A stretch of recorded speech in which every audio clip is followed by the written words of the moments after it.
Yeah. Shouts out to Lady.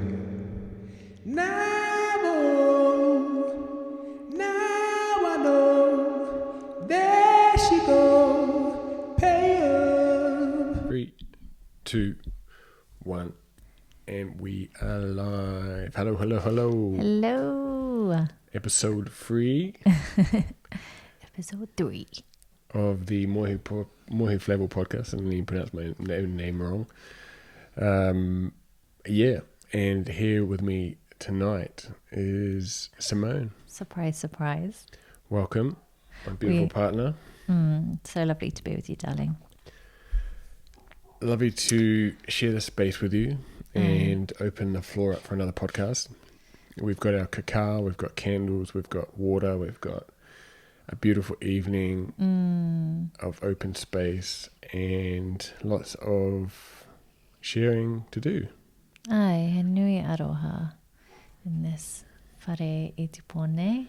Lots of love in this house tonight. As it always is. Aye. I want to start by, I have been fortunate enough to follow you, dog barking outside. So yeah, it is a beautiful night, lots of love going around. I've been fortunate enough to see you grow and follow you over the years, over the last few years passed by. It was like, whoa. And to see you grow in so many different ways, and fortunate enough to share that journey with you and be by your side along the whole journey.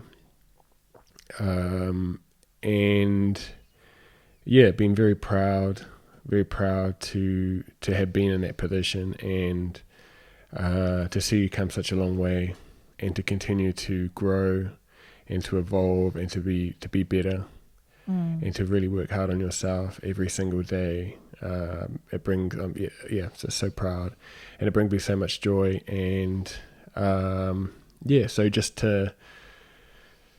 to share the space tonight is grateful and blessed and always proud of you. I just want to start by saying that. My love, thank you so much. When I think of like your journey, it's like, for me, and my way of looking at it is like you've grown in so many different ways and done so many different things. Like, in traditional society, people tend to put labels or put us into some sort of box or category. How do I describe, like, if someone's looking for something to describe you and your background and kind of like what your passions and what you love to do, like what would be your truthful, deep down share for them, or answer or response? Whoa. The floor is yours. So you just like open it up like that and you're like, pow, here you go. Guess where to be. Always. For me, it's, like you said, there can be so many labels on things and people trying to put you into a box. For me, like, really, like, my soul's essence is just like love. Like, I've always felt like I just have so much love to share with others. And I always come from this position of really finding the truth in others and finding the good in others, and finding the good in situations even when they don't feel good. For me, what inspires me is creativity. I love things where you feel like you've created something, and it could be a course for women, or it could be a space to hold others, or it could be a healing that you've created, or not even you've created, but you've just got out of your way to allow that to come through you. You've just created the space for that to happen.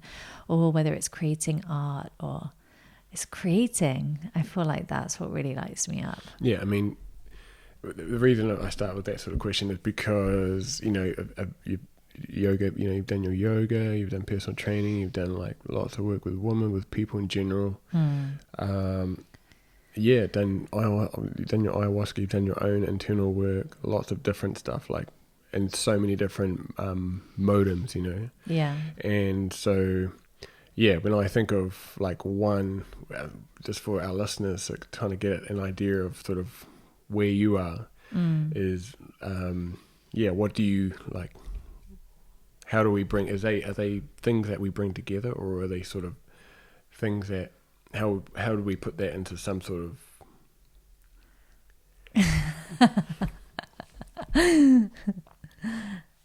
I mean, the different facets of my experience, and some facets I choose to let go of at certain times. Like, so really for me, I guess my journey began because I needed everything for myself. I mean, that's really the truth of it, isn't it? Like, you know, from my upbringing, movement was the only thing that really saved me.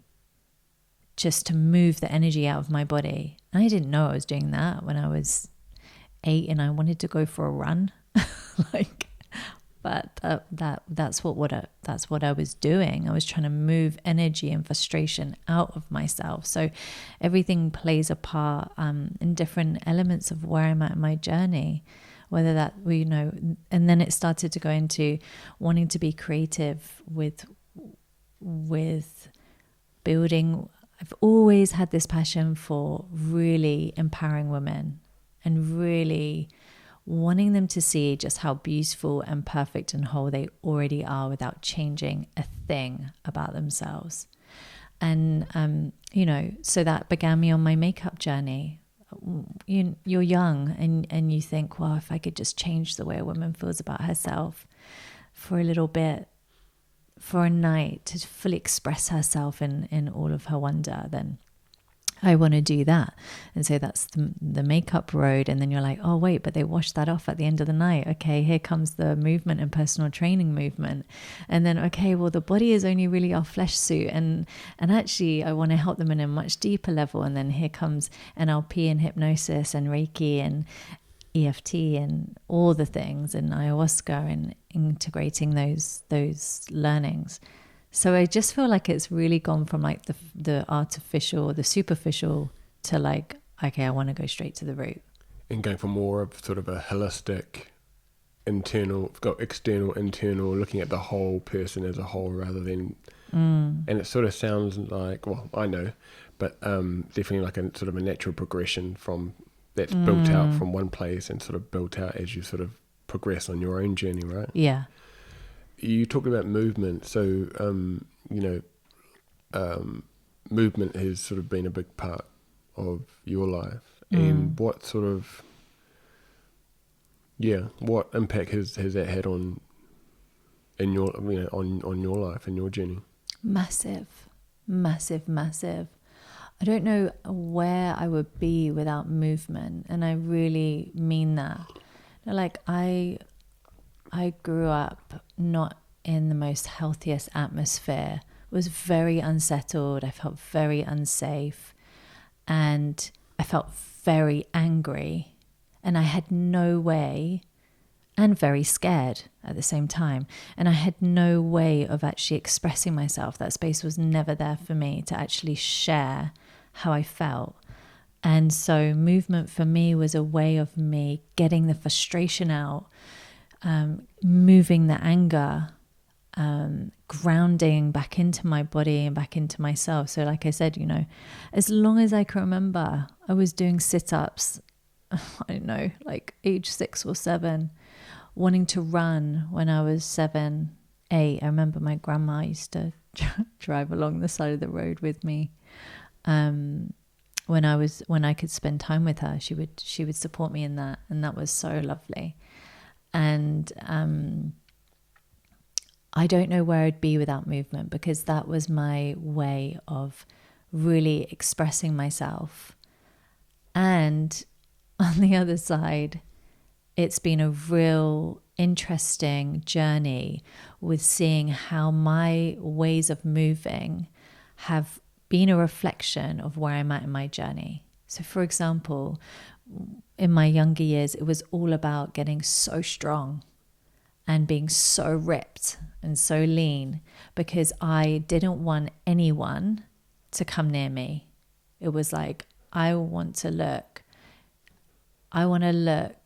like I can hold myself so that you won't try to do something to me, because I always wanted to feel like I could protect myself. Because I remember when I was little and I was in a situation that was really frightening and wishing that I'd been born a boy. I wish I'd been born a boy so I could stand up to this and I could do something about this right now. And so that really drove me in my movement for many years. You know, when we first met, I was still very much in that place of just wanting to be mega strong. Always wore a cap. Don't look at me. And so we're talking urban London, downtown. Like there's no connection at all. Never went out without a cap on. Yeah. So it's been a reflection. Yeah.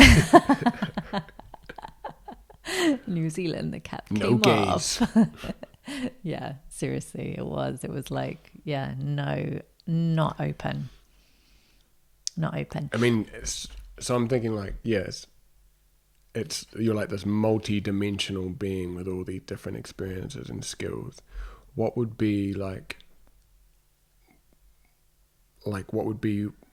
would you say would be like, would wrap up your mission, like what you love, what you're deeply passionate about, what gets you up, what lights you up? For me, it's like, I really feel drawn and called to bring women back into their power.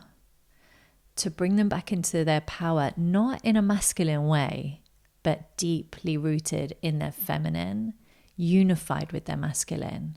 Because I feel like, as I've been on this journey where I felt like a powerful woman was strong, independent, didn't need a man, and was stood on her own and did everything for herself. And that is not strong. A strong woman can receive. An embodied feminine knows when to receive and when to do and when to create. And she embodies both. And she is a creator. I mean, she holds a womb that creates life. And remembering just how innately beautiful and whole every woman is, simply because they are. And that's it. And really feeling like, this letting go of this strive for perfection. Letting go of, I need to look this certain way. I need to sound like this. I need to show up in this way. And to really bring them back into a state of wholeness so they lose this fear around being abandoned or being rejected or not being accepted. Because I feel like for women, we want to be deeply seen by others. We want to be deeply seen, but truly seen for who we really are. And to be accepted, but not from the mask that we put on, but from when we're being in our authentic self. And that's what I feel really passionate about, is being of service to women, to bring them back into their power so that they can live an incredibly inspired, embodied and profound life, because that's going to knock on for generations, with the children and their children, their children's children. Totally. And a lot of the time, the women really set the culture in a family in terms of the food they eat, in terms of the environment. Women have this wonderful way about weaving their magic in the home. And it's overlooked, but there is so much that children or anyone who enters your space picks up on. Yeah. And that's real, that's magic, and that's powerful. And to really play with those things and give themselves permission to explore that. Yeah. And so, yeah, what then are the obstacles? What challenges do women face in empowering themselves or feeling that sense of empowerment within themselves? Like what are the barriers there? I mean, there's so many barriers. I feel like there's there can be blocks around them being too much, as in, you know, rein it back in. You're expressing too much, or you're doing too much, or you're you know, making others feel intimidated by you. Or there's many blocks around a woman on her journey of empowerment. First, it's like, you know, really finding this union between masculine and feminine, and not allowing the masculine to dominate. Because when we allow our inner masculine to dominate, life just doesn't feel easy. It feels really forceful. And that's another thing. We're just so ingrained with this idea, like, women have to like hustle and create a successful business and have children and be this epic wife and have this body of a goddess and look immaculate and never age. You know, God forbid she actually has a wrinkle, like, just from the images that are portrayed of actresses or models. And okay, you have a baby and you're supposed to get back to nothing just like that. No, it took 9 months to create a life. At least give yourself a year, especially when you're breastfeeding. At least give yourself a year. And then we've got all these tales around how women are helpless. Think about the Disney films of the woman needing rescuing. The woman is helpless. Oh, you know, don't move your body too much because your bodies are not the same as a man. And you can't be trusted to give birth naturally. You should go to a hospital and you should be injected. And I can't speak on that personally, but I have to say, like, through my own journey, my perspective on birthing and what I would love has totally shifted. Like, when we first met, I was like, I know I'm getting a cesarean because every single woman in my family has had to, so that's me, done. Not even consider that there may be a chance. So it's not allowing the world to tell you what is right for you or what are your options. Allow yourself to discover that for yourself. Just give yourself that space and let go of perfectionism. And we've got our masculine and our feminine. So masculine is more the doing. Yeah. The action. Yeah. A man penetrates the world, literally. Whereas our feminine energy is more being, nurturing, soothing, magnetizing, drawing things to you. Can I be in my feminine and open to receive? Because the masculine is tense, right? It's like, it's penetrating. It has to be tense. It's got to penetrate. The feminine is soft, is open, ready to receive. You can't receive if you're closed off and tense. And that's how I see it. I've always been fascinated with masculine and feminine energy and all the different polarities of different things. So you've got your yin and yang and all these different energies that the push and pull, and there's all these different polarities that we experience in our lives, and in so many different forms. Yeah. And how, you know, curiosity around and interest around how do we stay in that neutral position between both ends, or for some people they prefer either or. But the challenge of staying in that middle sort of area, 'cause we all need soothing, we all need that nurturing energy. Totally. But we also need to be taking action, and you know, so it's sort of like these two extreme ends. Yeah. You know, if you're living in New York City, I'm thinking female who wants to stay in her feminine, and you're in New York City getting up every day. You know, the environment's not supporting your... You gotta hustle. Yeah. Get up and go. And we experience that in London, you know, it's like the environment is, in a way, shaping your position in that, in terms of that polarity, right? Totally can. Yeah. Can. Yeah. I mean, you know, I always feel like ideally you want to be in a I take my hat off to people that can totally do, yeah. Because it is possible. It's totally possible. And at the end of the day, it's choice. For some people, it will light them up to still be in like this raving city, and for others, it would just feel so depleting for their soul. So it's and I see it as a dance. I see it as a dance. Like, we're always ebbing and flowing between the two, and just being more finely tuned to catch when, and you know it, like your little girl, little boy is going to start screaming at you like, hello, listen to me. Totally. I need something else right now. Which we experienced today. So, you know, we're by no means saying that we've got this down lock and we have seamless days every single day for the rest of our lives. No. It's part of the joy of life, isn't it?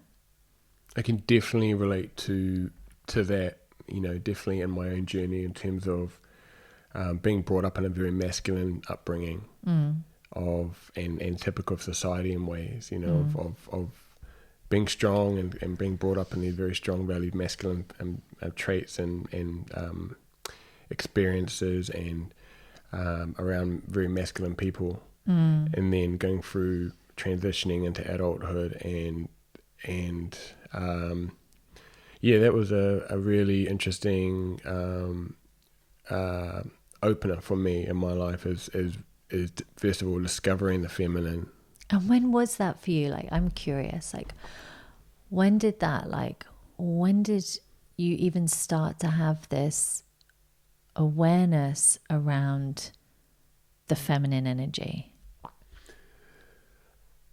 Or the fact that there was something else other than the masculine that you could embody? Yeah, I think it was when I the first thing that comes up for me is when I finished playing rugby. I had a bit of a rugby, and I was, you know, talking about masculine environments in high school and university and rugby and being in all those sort of masculine heavy environments. That was all I knew. And, you know, I would, you know, get injured or have all these sort of traumatic experiences and just being that masculine of everything will be okay, I'm just going to keep going and going and going. And it wasn't until I had a big injury, I was doing about 21, 22, young, fairly young in my emotional awareness at the time. And I had an injury and I ended up sitting out of rugby for a whole year. And it just sort of opened my eyes up to a whole new world, like of connecting with different people. And because rugby at that time was all I knew, it was my sort of my world. And when I took that year off, it was the first year of rugby that I had off in years and years. And that included training and mindset and diet and the circles that I had. So it kind of pulled me away from that energy, and it wasn't necessarily a straight transition to feminine, but it opened me up to new ways of doing things, like new ways. I didn't have to keep pounding myself and pounding and especially coming from also, like, sorry to interrupt, but like an all boys boarding school as well, right? So that's totally masculine. I mean, I was in a mixed boarding school, but you were in an all boys boarding school. All boys. Yeah.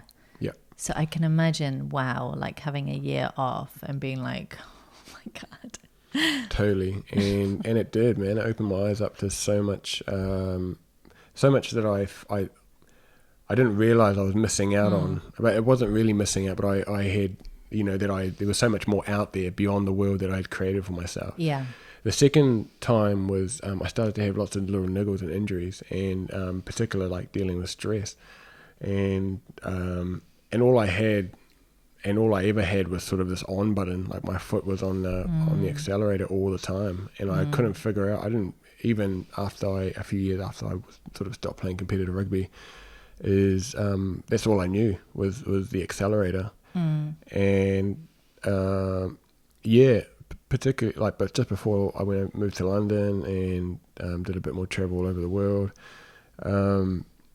it was not until I sort of started to have a few health issues, started to go through fatigue and chronic fatigue, stress, taking care of my body starting to have niggles and injuries. It sort of took me down this entirely different path of taking care of my mindset, mental state. And it sort of, it took me on a totally different journey, but, it really introduced this new world of feminine and taking care of that more nurturing energy within me that previously I hadn't had as part of my awareness previously. Yeah. And isn't it amazing how, that's why I love our bodies so much, because isn't it amazing how your body is finally screaming at you loud enough that you finally listen? Because it was exactly the same with me, with my body, in a totally different way. I got shingles when I was 14, and I feel like so before that, as you were saying, you'd been like really full on with your training, you'd been like super disciplined, you'd just been like kept pushing through, not listening, right, at all, just headstrong, just like you said, accelerator, and until literally your body was like, no more. And it was very similar with me. Like, I was in boarding school from the age of 10, and I'd always trained every single day. And then 14, and as I shared, like, that was my way of getting out my emotions, but not really understanding that I was probably taking a lot of my frustration out on myself, out on my own body. It was actually pretty much self-harm, because I just was beasting it the whole time and using that energy, but kind of inflicting it on myself through trying to get it out. I didn't have the awareness at that age at all. So get to 14 and my body is like, you've got lots of shit you need to face and you're not going to train anymore for a while. And so I'm going to lock your body down with shingles, age 14, and you're going to have to sit with yourself for weeks on end whilst you get to do nothing. Yeah, unfortunately, it gets a bit like that, where we, you get punched, you get sort of tapped. I think I had a friend that posted, you get nudged, or you get a sign. You get tickled. You get tickled, and then you get tapped, and then you get nudged, and then you get booted, and then you get punched in the face until you eventually give in. And if you are stubborn or really strong, that can be, it can be have more than one. It can be huge. Punch in the face, or more than one. Yeah, sometimes we have to get punched in the face a few times to get a lesson. But looking back as well, is that I have a lot of love for my younger self, because it was all I knew. It was the only energy that I knew, and so I had to go through that experience in order to realize that there was other ways of doing things, other way of approaching things. Like there's, and you learn your hard lessons, and then there are those lessons that you just get from the moment. But a lot of love for my younger self.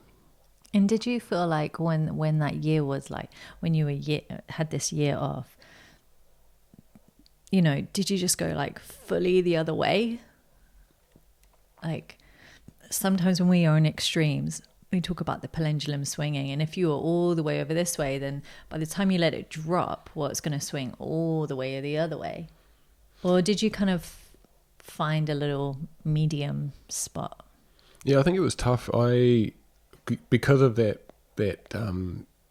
because I was so ingrained and that was my world, to be able to fully just switch it off like that was quite tough. That was quite challenging. I didn't want to watch any rugby. I sort of detached from the club.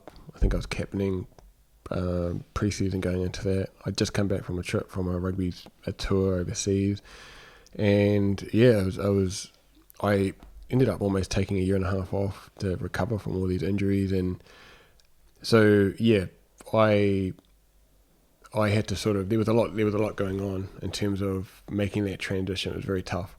Some things stuck, like I still stuck to my rugby training, my rugby specific training at the time, and I was still in that rugby mindset, yet I wasn't playing any rugby. So I was young, I was inexperienced, and but then again, like I said, I was doing lots of other new things, and that was probably in a way my way of distracting and moving, and possibly even a way of distracting from pain, or from sadness of not being able to play and do what I love. Yeah. And but looking back, it was a blessing, because like I said, it opened my eyes up to so many new things that I never would have thought were there at the time. I was 21, 20 odd. Yeah. It's such a pivotal age, isn't it? For me, I think, wow, like 21, 22 is huge. Because on one side, you feel so grown up when you are 21, 22. Yeah, I mean, just such a baby, really, just like finding your way, and well, I can only speak for myself, but definitely this feeling of like in between, like you want to be taking full responsibility for your life, and you want to be this adult, and at the same time, you really want to be loose and free and express and just discover and just be curious. And like you said earlier, like I asked you, that it's been a natural progression, unfolding from starting off for the physical, and then sort of naturally shifting to more internal practices and experiences and ways of looking at things, taking care of ourselves. Through even, we did our doing yoga and doing all these different things. Meditation was something that I had never looked at. Looking at morning routine, and we'll talk about that in a bit. Looking at all these little things that have a great impact on our overall well-being, looking at that real holistic lens when it comes to well-being, rather than just the physical, which at that point, at 21, when you're at university and you're young, you're free, you're wild, you that's very much your world. Yeah, totally. Yeah, I mean, that's your time of playing with how do I want to look for me. I felt around that age, it's like, okay, I'm not a child anymore. How do I want to express? How do I want to dress? How do I want to create my body? And and really having fun with it. And I feel like that this is the thing. It's one of the reasons why I love like looking at archetypes, because it's like the maiden to the mother. The maiden is like wild and free, and she's expressive and she's open, and it's part of our initiation into the mother. And the mother is really taking care of herself. She's more mindful of what she puts in her body. She's not eating McDonald's or KFC at 2:00 in the morning anymore. And, she's taking really more of that understanding of how am I moving my body? Am I hurting myself, or am I nurturing myself? How is my energy? And then, the mother to the crone, which is like this beautiful, wise woman. This is what I love about like these ancient practices of initiations. We go through our initiations, but we stumble clumsily because we don't actually have an initiation anymore. So it's like we just kind of happen to find ourselves in that next stage of our lives, but it could be so much easier if we could have these beautiful initiations back to really help us with those pivotal moments, because they are massive. And if you could have someone to help you navigate, wow, that would be so profound and helpful. Yeah, I mean, wouldn't it be nice to have not been punched in the face so many times? Exactly. And tripped. I mean, but at the same time, that's sort of part of the journey, Yeah. It can be easier and smoother, but life is not, it's not supposed to be one straight line, as we've discussed before in the previous podcast. Yeah. When I think of women, there's so many different challenges. You've got all the hormonal stuff. You've got the societal expectations. You've got all that comes with pregnancy. You've got taking care of family. You've got all the different expectations that come as part of that role. What is, for me, trying to get my head around what stops a woman from feeling empowered in those with those expectations in mind? Like, this is why I feel like we've really been why can't all women feel empowered right now? well, because I feel like we've been brought up in a way that is competitive against one another versus a sisterhood. So if she's prettier than me, then she's going to get a man that I desire. It's like we've broken away from this real sense of sisterhood and tribe connection. And when we think about sisterhood and tribal connection, it's like anyone's baby was also my baby. If their baby's upset, I'm going to nurture that. It wasn't like there wasn't a sense of separation. And I feel like when we feel what a lot of the things that stop us from feeling empowered is what we've been fed with comparison with other women, because it creates separation. So I'm only feeling empowered if and this is inverted commas, if I feel like I'm better than other women. And that's a false sense of empowerment. That's not true. But we've been kind of just like brought up in this world where it's like always this kind of scoring system.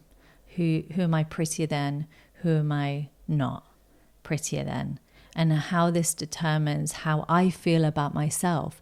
If I'm in a room and there's a beautiful woman, suddenly I feel shit about myself. If I'm in a room and I think, oh, I'm okay, I feel great about myself. But that's a lie we've been fed, and we've created this separation. Sisterhood is empowering. It's coming back to unity. It's coming back to the fact that we are so magnetic and powerful and incredibly holders of deep, deep, deep love when we're together in union. And when we come back to this sense of really understanding that we each hold unique gifts, and that's perfect. We're not all supposed to look the same. We're not all supposed to express the same way. And it also comes back to finding our voice again. Because for a lot of girls growing up, you're a good girl if you're polite and you're quiet and you do what you're told. No, a beautiful woman is also a fierce woman. What's empowering about not expressing your emotion?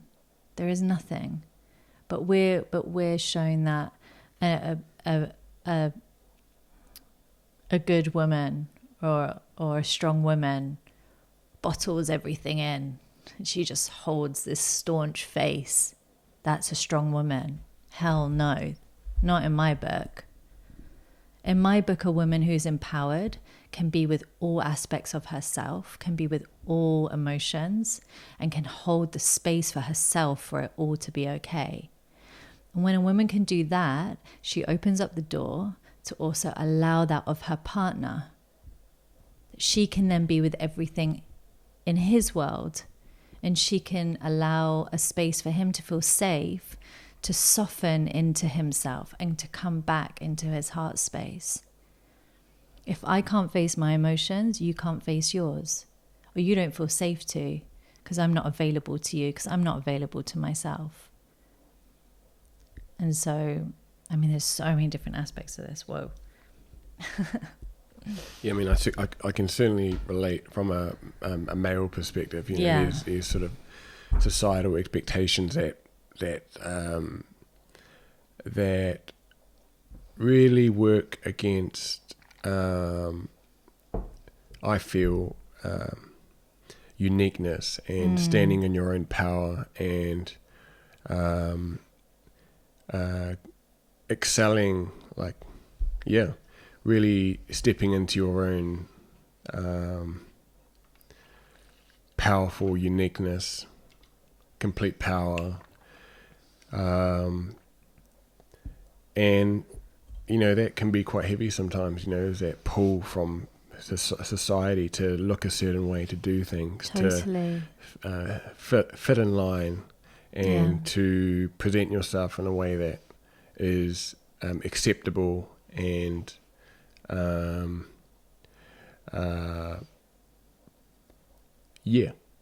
acceptable and necessary by society's expectations. I feel like it's the same, like that sense of like the obstacles between a man feeling empowered and a woman feeling empowered. I feel like totally. There are so many similarities and so many parallels there, and a lot of it is coming from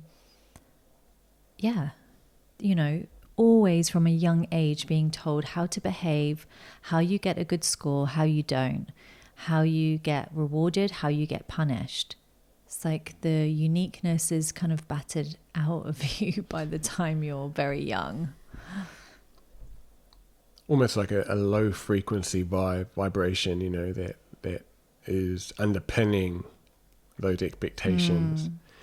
And so being able to empower yourself and go beyond that and freeing yourself and liberating yourself. Yeah. And like I said, stepping into your greatness and stepping into your power. How does a woman in that position, we talked about tribe being really important, but what are some other ways that like a woman can cultivate that? I feel like connecting back with herself, actually creating space to actually tune in. How do I actually feel? And can you begin to feel safe with the feelings that come up? And can you start to love all the aspects of you, your body, how it is at this moment in time, your emotions, even if you witness them as irrational, can you just love them? Because I feel like there's a lot of healing that gets to go on with like our inner child, to bring that inner child back home to yourself so that you're not allowing your 3-year-old run your show the whole time.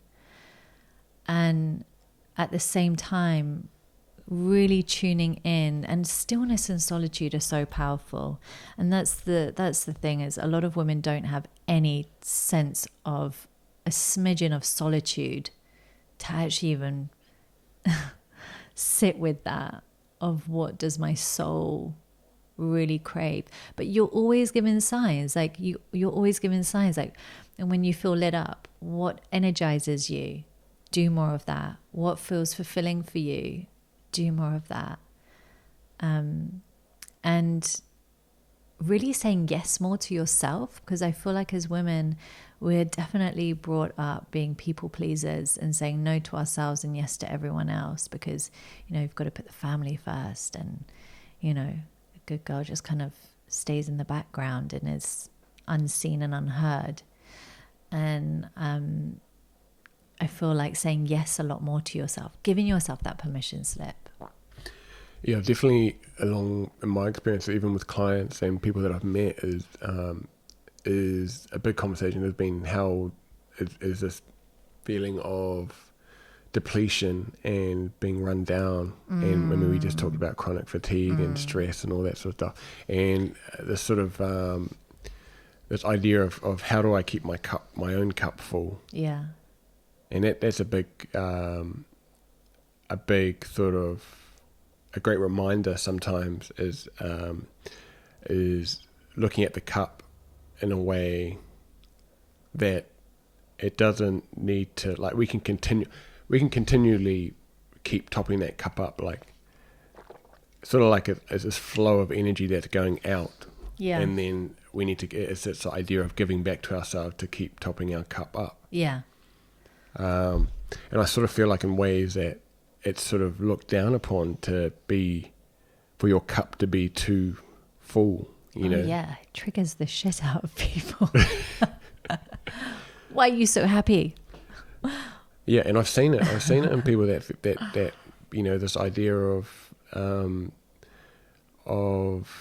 feeling like this idea of selfish or being too full of oneself. Yeah. When you are taking care of yourself and you are vibrant and you are, like I said, your cup's full. Yeah. I remember Oprah. I heard Oprah say one time, like, she used to piss people off when she was younger because they would always say she was so full of herself. Yeah. And this is her recently, in the last sort of few years, and she said, I was so proud of that, like, looking back, because she was taking care of herself and she was really nurturing that energy that she needed in order to show up as her best all the time. Yeah, she said something like, my cuppeth run overth.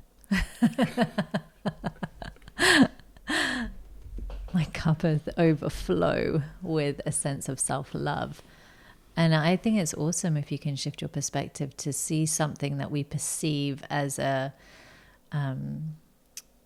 something not positive, to actually perceive it as a compliment. Someone coming up to you and saying, you're so full of yourself, and be like, oh, thank you. Yes, I am. I feel there's definitely a stigma around taking time to take care of yourself. Definitely. And we and putting yourself first, because you have to really, it's like almost sort like of frowned down upon in a way. Well, it's almost like if you're not miserable, then you're not in the club, and the club is 90% of the population. So it's like, you think about it, how often do people relate to one another through telling what's gone wrong or the rubbish news? Oh yeah, did you hear about that? Oh yeah, it was so bad, wasn't it? Oh yeah, and then did you hear about this too? And it's freaking contagious. And you hear someone be like, oh my God, I had a most epic day and it was great. And we had so much fun and then we did this. Oh, okay.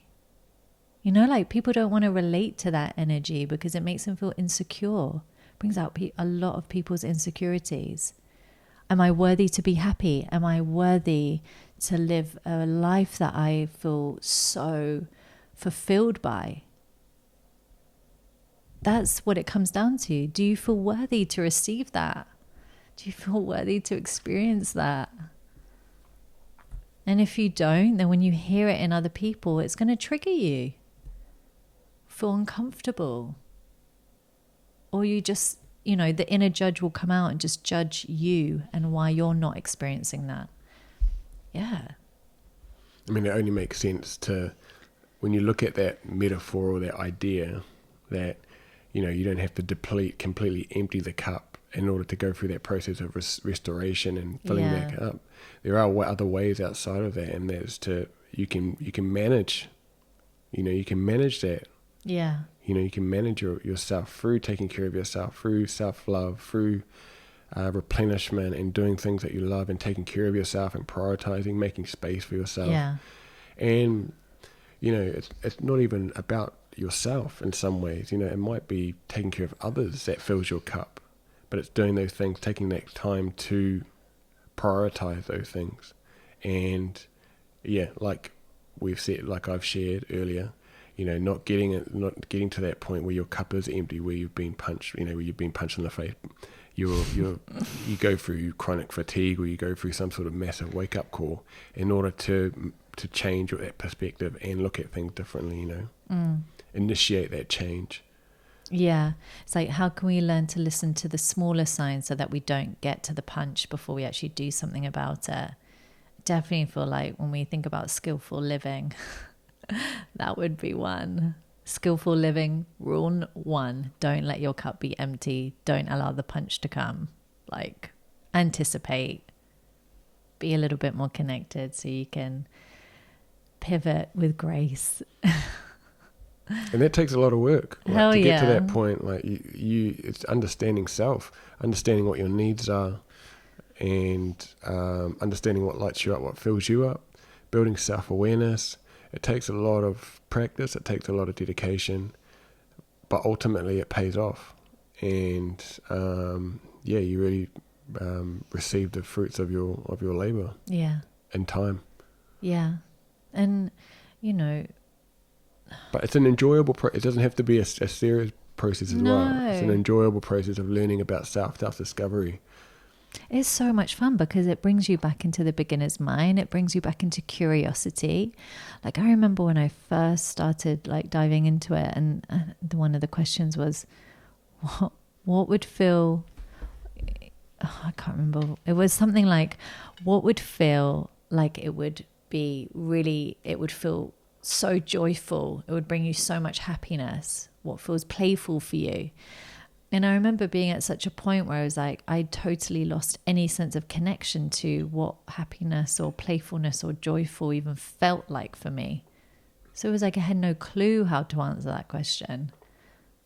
And that's okay. Like, that's a great sign that you're in the perfect place to just begin. Take a guess, take a wild guess. And that's why, thinking back to what you loved doing when you were a child is a great place to start. If you feel so disconnected from what lights you up or what feels joyful or, what would be fun for you, go back to that child self and go through that start point. What would you say are the three, like in short, what would you say the three biggest needs for women today are? Oh my gosh.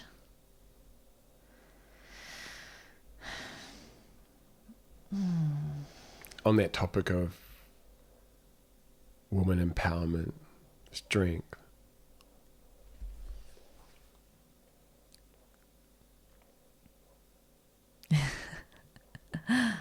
I mean, and possibly we've touched on them already. Yeah. In terms of taking care of. I feel like everything begins from within. So everything begins from within. Self-care, getting your, for me, I just feel like your body is your feedback loop. If your body isn't where you want it to be, that's a great starting place to start to shift stuff emotionally. And I feel like creating that space. So self-care is really key. A sense of community, sense of tribe, and allowing yourself to actually dream, like allowing yourself to actually feel inspired and to allow a vision of yourself to pull yourself forward. Allow a vision and allow yourself to believe in yourself that you can really step into that beautiful, embodied, powerful woman that you are, that you were born to be. For me, I don't believe it's like a striving towards. I feel like it's just a remembering. So stripping away of the layers of all the shit you've been told, of all these parameters around right and wrong, good and bad. Love is love. Follow your pleasure. Follow your bliss. Doesn't matter. It's where it goes. It's not going to lead you astray. So that probably wasn't 3, but that's my short answer. Yeah, I mean, feel free to drop another one whenever it comes to you. What's the best? I want to ask, what's the best advice you've ever been given? I mean, I already shared 2 great bits of advice from my grandma and podcast 2, which was, if you don't ask, you don't get, and life's no rehearsal. So each moment only comes around once. And I still love those 2, to be fair. You don't ask, you don't get. I mean, asking the universe, actually learning to ask. Man, as women, we so don't ask for what we want. We think we get to be polite about something. Yeah, why is it? I feel like there's a lot of an idea around a polite girl or polite woman doesn't ask boldly for what she really wants. She might ask for a fraction or a little slice of the pie, but that's not actually what she really wants. And it's a sense of being like perceived as too much or full of herself or whatever the story may be. But if you don't ask, you don't get. Ask fully for what you want and don't skim the edge Like, don't dull it down. Ask for what you really want, and be fearless with asking for what you want. I think that's massive. And yeah, something I always come back to.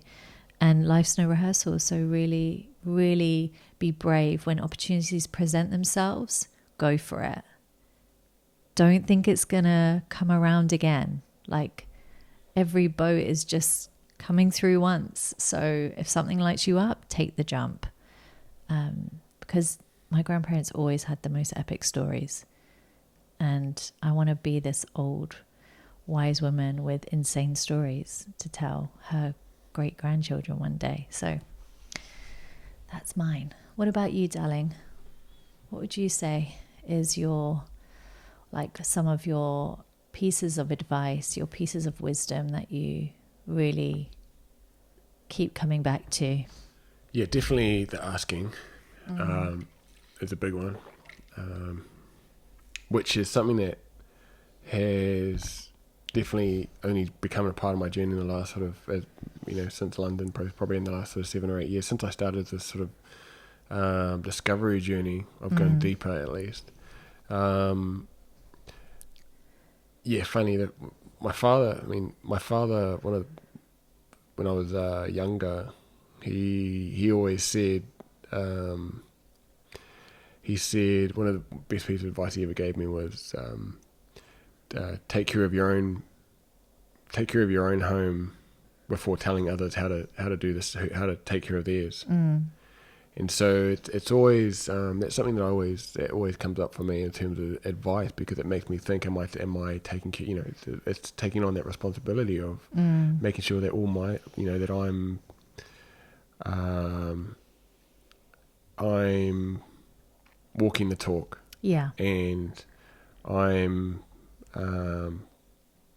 praying what I preach. And yeah, just building that self-awareness around myself. And that's been really important, making sure that I'm taking care of myself and all my own affairs.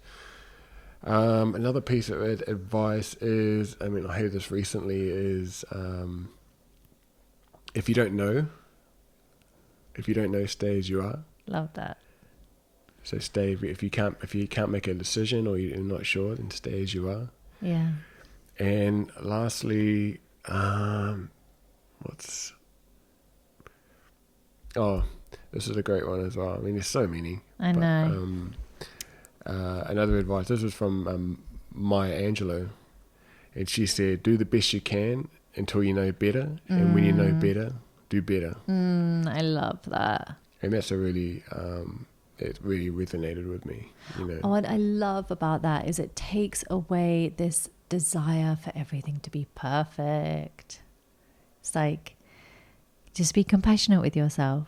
We're doing the best that we can until we know better, and then we'll do better. And I love that, because that is so, so true. Like, we're all on this journey, and we're all constantly evolving the whole time. And so it's like, just do our best at this given point. And it also gives you compassion for how maybe you've experienced situations with other people, because you come to this understanding that they were always doing the best that they knew at that point in time too. Oh, we got a bit of malfunctioning going on. Yeah, that's dead right. And that's when we talk about masculine and feminine, it's easy in that masculine energy is so easy just to keep trucking on. Yeah. And keep those expectations high. And sometimes we've got to pull back a bit, when we talk about doing the best you can, and doing the best you can as for yourself and where you're at in your life. Yeah. That as that relates to you, not everyone else, or not someone Comparing. that you admire. Yeah, but totally. staying in what's the best that you can do at that point in time. And that's going to be different from Johnny down the road. So that's been Who's really Johnny down the road? I know. Can we meet him? Yeah. Yeah. I'm just thinking of another one that I may have had. There's so many. I mean, I've been blessed to meet so many amazing people along the way. Do you know what really resonates more with me, especially is more like around the way that you see others live their life.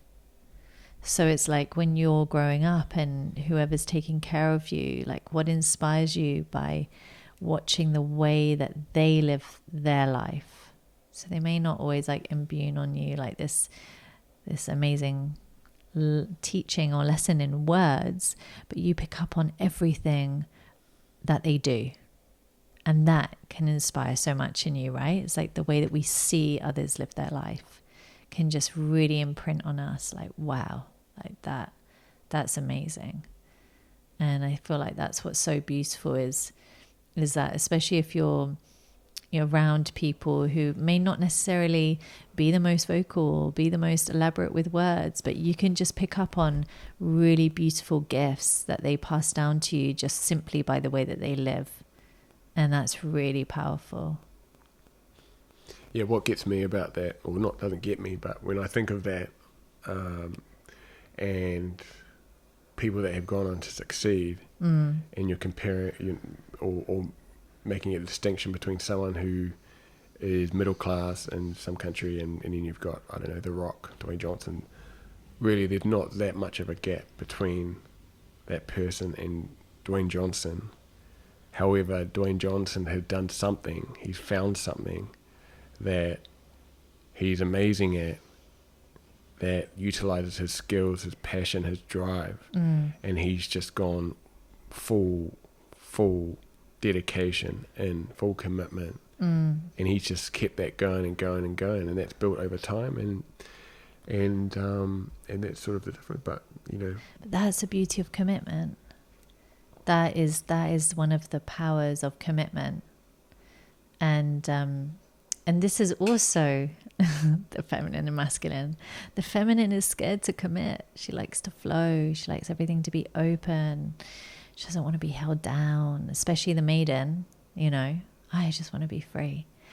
The masculine is about committing, locking something in, getting something done, completing something. That's very masculine energy. And there's a beauty with commitment because commitment creates a force behind you that creates massive momentum. And I feel like, I definitely was, very scared of this word commitment for a long time. I didn't really want to commit. And commit to plans mainly. Like I didn't want to, I was awful with committing to a plan or little things. Anyway, commitment creates a massive force of momentum. And it's something that I've definitely really see such a power in now that I really, really love to explore more, really, with commitment. Yeah. Sorry, Kevin. I was going to say, it reminds me of the Yoda quote, Star Wars, Master Jedi. And he says... this is great. He says, do or don't... Oh, no, what it is? Do or do not. No try. Something like that. No try, which is basically, touches on the idea of commitment and being all in. Yeah. Rather do than sort of or half do dabble. not do. Yeah. Yeah. So there you go, Master Jedi Yoda. Go back to Yoda. Very wise man, by the way. Very wise. Do we call him a man? I'm not sure. Green Harry. Dwarf. Sounds about right. Yeah. Yeah, but that's it, right? It's like choosing, knowing what your unique gifts are, utilizing, choosing and committing. And then, wow, just see where you end up. I mean, anything is possible. Boundless people. And on that note, talking about commitment, what are your free top books that you've ever read? I love Untethered Soul. By... Oh, I'm not good with authors, darling. Oh, that's Michael Singer. Yeah, Michael Singer. Michael Singer. I love that book. Singer. Beautiful book. Yep. Untethered Soul. Untethered Soul, beautiful. One of my top. I love Louise Hay. Heal Your Body. Yes.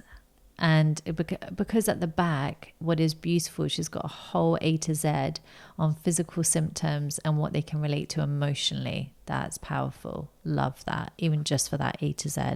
Wonderful.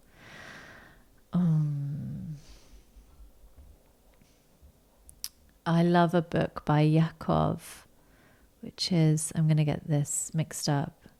It's like Jaguar in the Heart, Butterfly in the Soul. Which is about? And it's about his journey on the shamanic path and learning to like just the most beautiful journey that he takes you through. I love that book. I mean, we love reading. I love so many books for different reasons, but those are the three that come to mind. Yeah, I mean, we're so blessed to have such vast and deep access to so much information, so many books. Yeah. What are yours, darling? My top free top three books? Yeah. I would say what come to mind are Malcolm X. You love that book. Yeah, I mean, I read that. It's sort of his biography. I can't remember the author, but I read that and I was like, wow. Like I was blown away. But it's just a nice piece. It talks about his, sort of his own accounts of life, and it was really well written. What he went through, his upbringing, and then sort of his rise to where he got to. Yeah. And yeah, man, I love a lot of his values and what he stood for in different ways, of course. So yeah, Malcolm X biography. Another book was by someone called Don Miguel Ruiz, who's the Five Agreements. Beautiful book. The Five Agreements. So it touches on sort of Aztec, Mexican, sort of indigenous knowledge. Toltec knowledge. Toltec. So really profound book, deep, hit some really tough spots, hit some really relevant spots with me in my life, and I'm sure it will with a lot of people because they're very sort of universal principles. And one more book, I mean, Untethered Soul is a beautiful book, Michael Singer. So if anyone is looking for something really, how do we describe that book? It's really insightful. Very and insightful. Opens you up totally to a lot of the internal going-ons, and giving different perspectives on how we look at things, from our mind to harnessing the inner power of the mind and control and letting go of control. So yeah, beautiful book. But another one that comes up, I mean, only some beautiful Native American books. One was, it's sort of more historical, but it was, Wounded Knee. It's a book about Bury My Heart at Wounded Knee. It's a beautiful book. Native American. I mean, I just love learning about indigenous cultures. And there was another book by Bear. So Bury My Heart at Wounded Knee, and there was another book that came up, but I can't quite remember the author. It was a good book. Put the link. We'll put the link to the books. Another book I've got is Dying to Be Me. That was beautiful, and especially beautiful because it really gives a true life story. So it's based on someone, and about how our emotions affect our physical body in such a profound way. So I love it. There we go.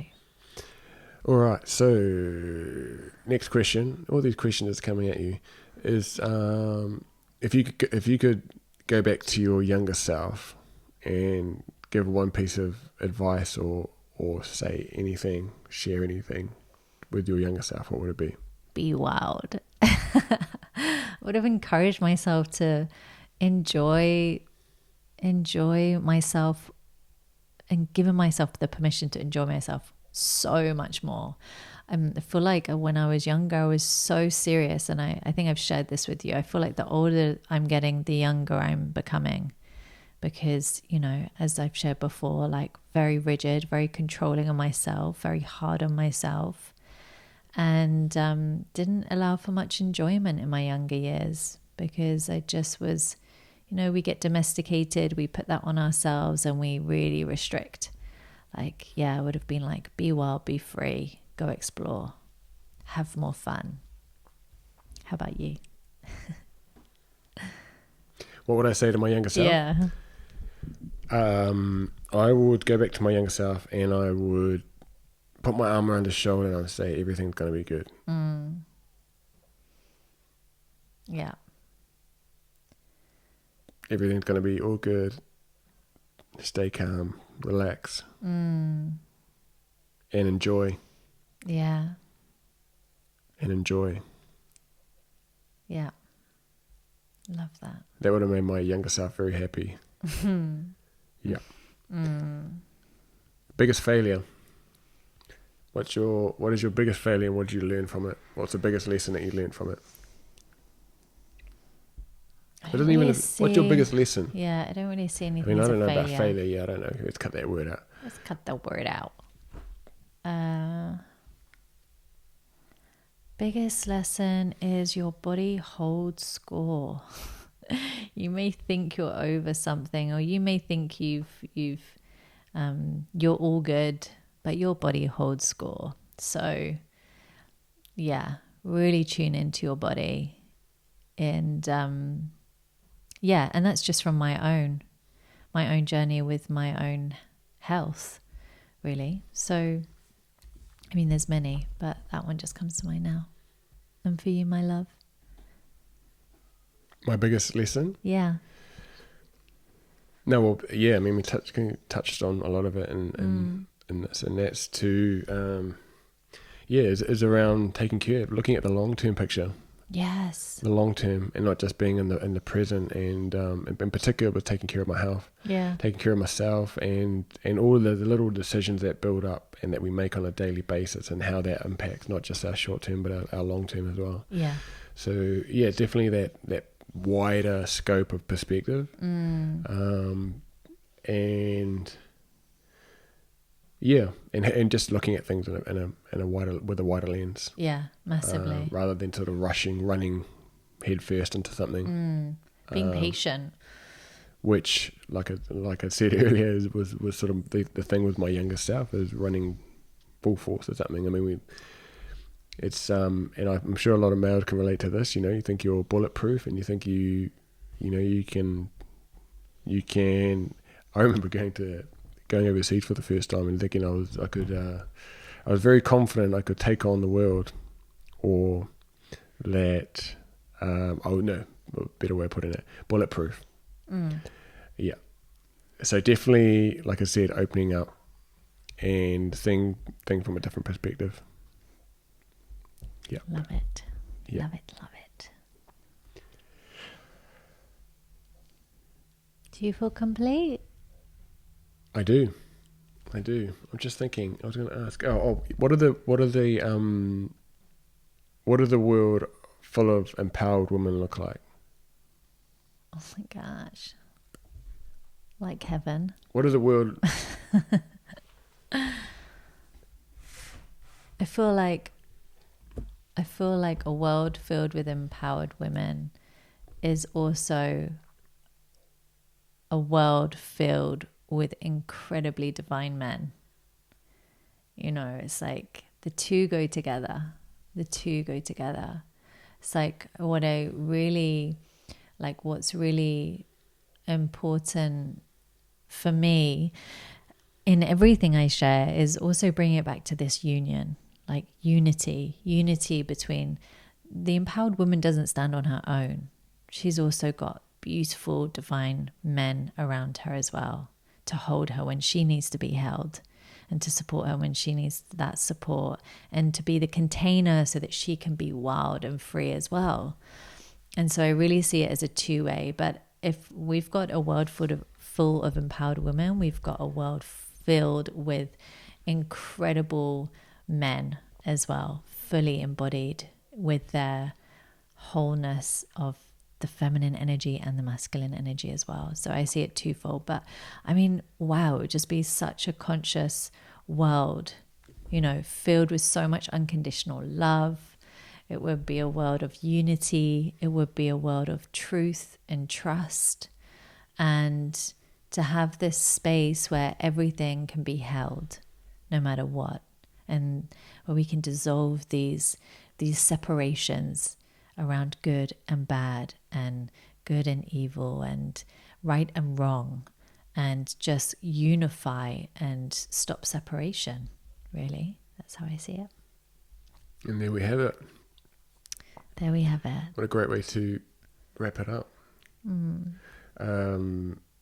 Yeah, I mean, Simone, as your partner, does amazing work.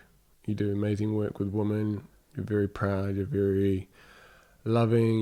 You're very caring, kind, and very passionate about what you do, and empowering women and helping women be the best they can be, and sharing your journey as well. So you've got a website, which is www. So if you want to get in touch with Simone, it's Instagram, you've got Facebook. People can just find you on Simone Parsa Nijad. Simone Parsa. Parsa, Parsa. Yeah. And your website is SimoneParsa.com. Simone, Simone. I'll put the link on. Parsa, Parsa.com. That's for coaching, for workshops, for events, for energy and sound healing. Lots of different offerings. Just a place really to just feel like you can come home to yourself more than anything. It's like, okay, you get to relax and move from that place. Yeah. And you're going to be putting out your own podcast soon, which is pretty cool. I will. And I'm really looking forward to that. And I am too. Yeah. And I just want to say thank you, darling, for just always holding the space, and for always being open and sharing, and just really leading the way. And you always have such integrity with everything you do, and I really honor and love that about you. So thank you for creating this space tonight. Thank you. Sending you guys so much love. Love and light. Love and light. Out.